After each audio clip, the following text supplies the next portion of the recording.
खेड तालुक्यातील लोटे MIDC मधील श्रेयाप केमिकलमधील विषारी रासायनिक राख कंपनीच्या बाजूला मोकळ्या आवारात उघड्यावर टाकण्यात आली। पावसाळा चालू असल्याने ती विषारी राख पाण्यामध्ये मिसळते, त्यामुळे मोकाट फिरणाऱ्या गुरांना सदर विषारी पाण्याचा धोका निर्माण झाला आहे।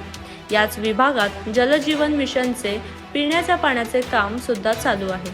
हे विषारी पाणी पावसाच्या पाण्यासोबत वाहून पिण्याच्या पाण्यामध्ये मिसळल्यास स्थानिक नागरिकांना सुद्धा जीवाचा धोका निर्माण होऊ शकतो।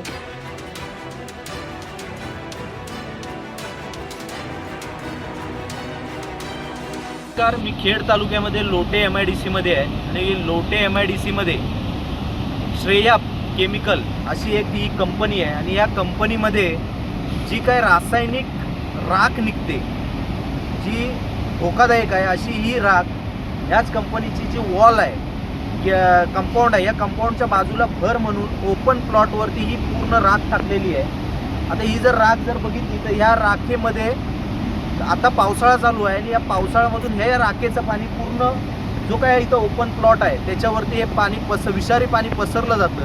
इथं गुरांची संख्या भरपूर आहे, जलजीवन मिशनच्या योजना चालू आहेत, अर्धवट काम चालू आहे आणि मग हे दूषित पाणी, विषारी पाणी जलजीवनच्या माध्यमातून प्रत्येकाच्या घरी जाऊ शकतं आणि जे काय इथं गुरं फिरतात, उन्हाळ गुरं असतात, त्या गुरांचा जो काही ह्या लोटे MIDC मध्ये मृत्यू होतो त्याचं कारणच हे आहे की अशी विषारी राख असेल किंवा पाणी असेल या माध्यमातून असं सुटतं आणि ते पिलं जातं आणि त्याच्यानंतर गुरांचा देखील मृत्यू होतो।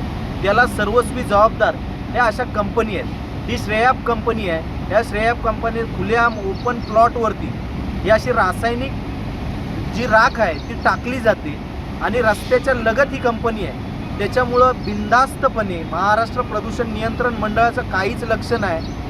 ह्यांचं आणि महाराष्ट्र प्रदूषण नियंत्रण मंडळाचं काय देणं घेणं असेल म्हणून कदाचित हे बिनधास्तपणे ही अशी राख पूर्ण ओपन प्लॉटवरती टाकून लोकांशी देखील खेळतात, मुक्या प्राण्यांशी देखील खेळतात।